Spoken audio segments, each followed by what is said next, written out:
Hello all. It's International Women's Day and it's the 8th of March 2019. And I'm here in my car as the rain lashes against the window after having a lovely walk with my dog. And I just felt really drawn to doing this video. So basically I wanted to talk about this new phenomenon which is, I guess, taking over the world, called narcissism. Now, narcissism has been around for thousands of years, and the word narcissistic comes from the Greek stories or mythology about the young man called Narcissus who fell in love with his own reflection. So that would be what we would have known in our past as being, narcissistic people who love to look at themselves and are vain and so forth.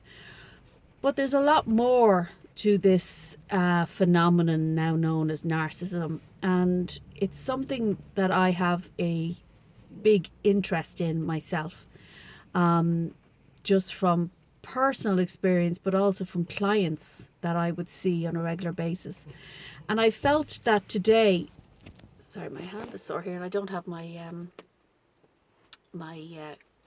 holder for my phone.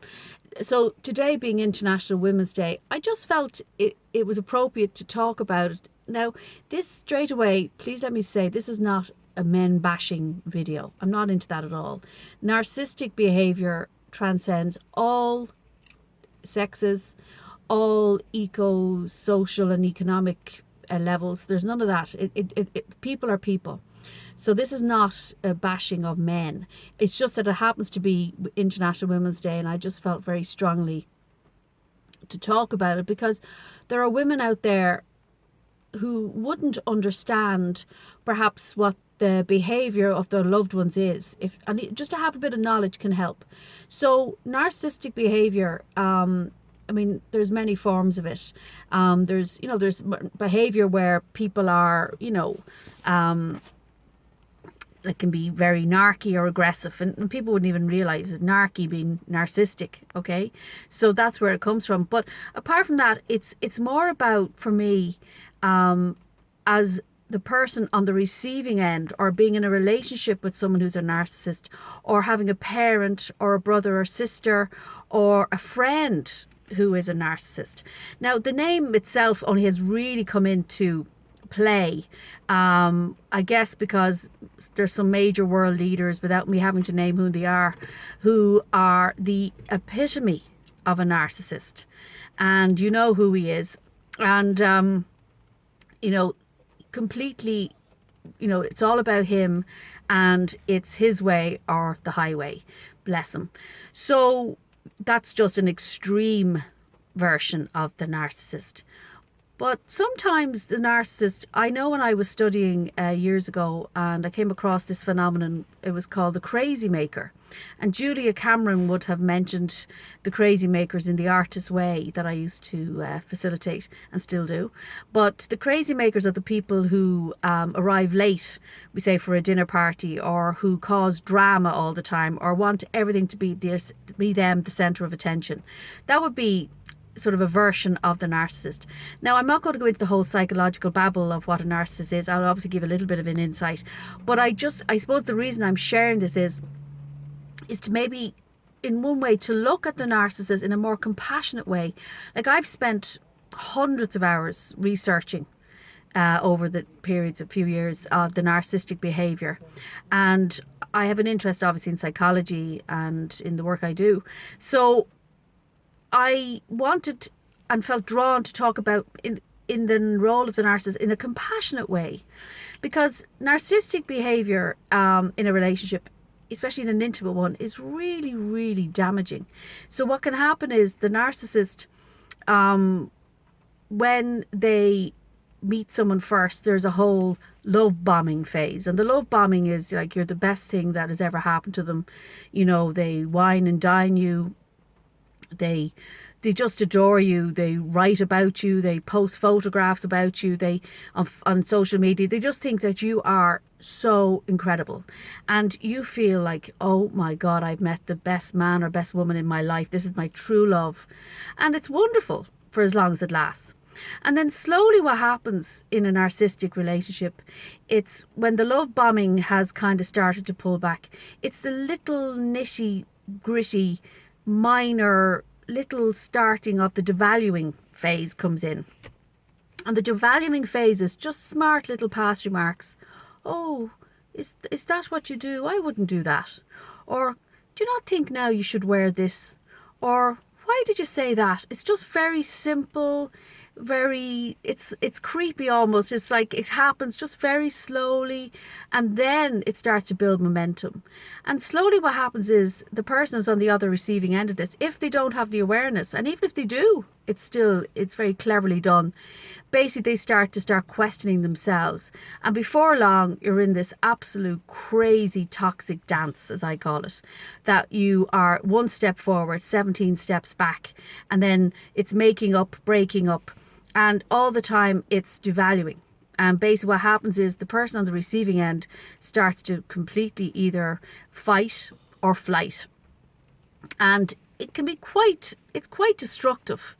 It is very destructive. And this can also be with a parent, or a brother or sister or a friend. Like a friend you have maybe 25 years, and you realise that when you phone her or she phones you, she just talks about herself all the time. Now, I'm not talking personally here, I'm just talking generally. This is just things I have researched, and obviously I've encountered it with clients, and I find it fascinating. And when you become into that state of awareness where you feel this is just a one-way street, because the other person, it's all about them. So it's like you might start to question that relationship then. But definitely when it's a parent, it can be difficult, because as a child of a narcissist, you never feel good enough. You never feel valued enough. You're always being compared.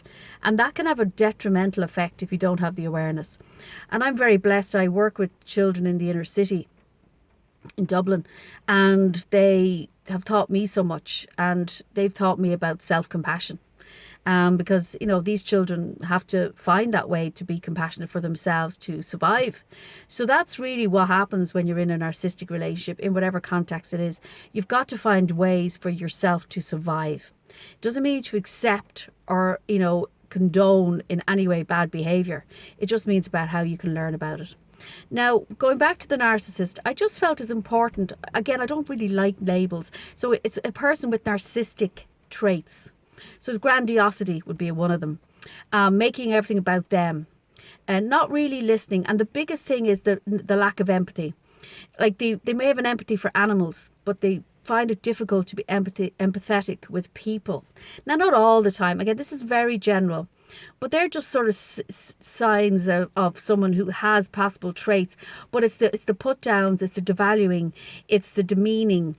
And a lot of the time, it's always, not a lot, all the time, it is about them. It's their self and their projection. That's a big thing about narcissistic behavior, projecting their own wounds onto another person. Normally the person that they care about the most.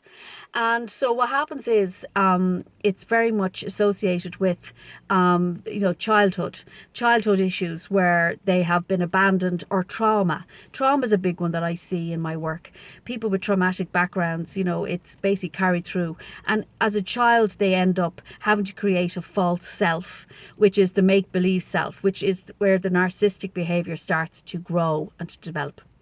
So I think we need to be compassionate. It doesn't mean we have to accept bad behaviour. I can't say that enough.